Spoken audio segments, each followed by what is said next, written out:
Hi guys, may sipon ng Lara ko. Oh, may sipon. Nasaan na yung pamunas ni Lara? Ayan. Sige po. So, kahit may sipon siya, pinapaliguan ko pa rin yan or may ubo. Pero hindi ako nagpapaligo pag may lagnat na. Sipon at ubo lang. Ang taba ko na. Sobrang taba ko na. Yung dress niya, nabili ko sa Shein. Mura lang siya. Kaya, grab the ano na talaga. Pag mura lang. No. Hello, baby. Love you, love you. Kumaya talaga ang love ko. So, ang taba ko na pala. Kasi, nag-implant ako. Sobrang sarap kumain. Saka tingnan mo naman yung mukha ko. Ayan. Nung buntis ako niyan, lumabas yung pekas. Ayan. Syempre, hindi naman tayo pwede mag-rejuve. Hindi ko alam kung anong rejuve gagamitin ko. Nag-try ako ng tomato, pero hindi siya umipek sa akin, B. Ay! Hindi siya umipek sa akin. Kaya, gusto ko itigil. Ayoko na sa kanya. Gahanap na lang ako ng iba. So, ayan siya. Napakalikot. Sobrang likot talaga ng bebe na yan. Ayan. Napakalikot. Sobrang likot. Hala! Ang cute ng dress. Hi, B. Hi. Lasing ka na. Hi. So, nag-ano pala ako, nag-implant. Tapos, yung result sa akin, yung effect, masakit ulo ko minsan, sobrang sakit. Alam mo yung hihiga na ako dahil sa sobrang sakit na parang hindi ko na kayang kumilos. Ganon siya. Pero siguro dahil hindi rin ako makakatulog minsan. Sinabi ko nga yun sa nurse eh. Sabi ko sobrang sakit talaga ng ulo ko. Parang yung sakit na mabibiyak na siya, ganon siya kasakit. Tapos sabi naman niya sa akin na bigyan ko lang daw muna ng time. Tapos, nakakatulog ka ba ng maayos? Sabi ko, hindi kasi. So, parang isa din siya sa rason kung bakit ganun na masakit yung ulo. At saka, sa balat naman, ayan, hindi naman ako masyadong nangitim. Ayan, hindi naman ako nagda-dry sa implant. Sa kasi dati, sa injectables, yung tig 3 months. Na-try ko din yon yung tig 3 months. Tapos, yung yung tig 3 months na try ko din siya, sobrang yung balat ko, dry na dry siya. Halate, gusto niya sa'yo, te. Ano ba, be? Ayan o, gusto niya siya kay ate. Gusto kay ate Jean.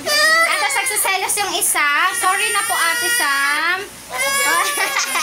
Isang taon pa lang yung isa kasi. So, nagsiselos din siya. Uy, putik. Ano, be? Wag na dyan. Ako yung ina mo. Ako yung ina mo. Ako yung ina mo. Ako yung mami mo, Bi. Ako. So, ganun siya. Ganyan din siya sa lola niya.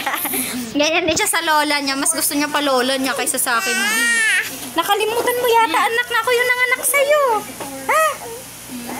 Opo, ako. Ako ang ina mo.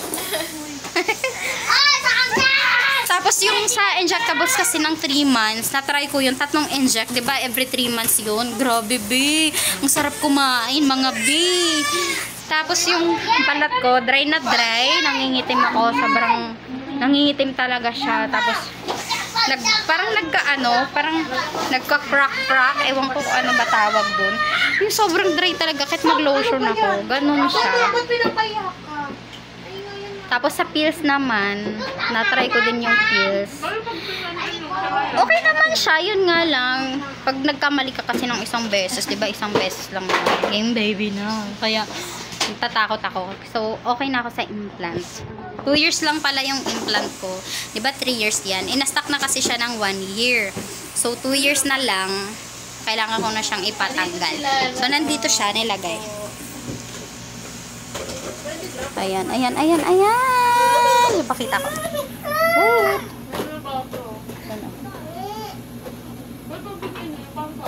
Ayan. Maliit lang siya. Para siyang plastic na keme. Ewan.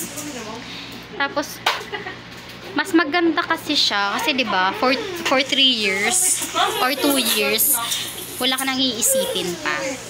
Ayan. Safe ka. Pero, yung dapat 7 days yan bago siya umepek. So, kailangan 7 days bago ka magpagalaw. Ganon yun. Yun yung sabi sa akin ng nurse, ng doktor, ng midwife. Kaya, safe ka pag naka 7 days na. Saka hindi pala siya masakit. Yung pinakamasakit doon, yung ano lang, yung pagtusok ng anesthesia. Anesthesia. Ewan ko ano ba, anesthesia. Tapos sa ano, yung sa injectables naman, sakot talaga, bi. Ngalay na ngalay talaga yung gamot. Sobra. Ganun siya. Kaya, mas okay pa rin yung implant sa akin. Kasi, hindi siya ganun kasakit. Mabilis lang yung pagkabit. Ayan. Tapos, ayun na yun. Isang beses lang. Mag-aantay ka na lang ng 3 years. Kaso sa akin kasi na-stuck na, diba? Na-stuck ng 1 year. Kaya, mag-aantay ako ng 2 years lang. Tapos, papatanggal ko na, papalitan ulit. Kaso, tinutulungan mga be, ang taba ko, be. Taba ko talaga. Tingnan mo, Kala nga ni mama, buntis ako. Wait, hindi siya nakikita.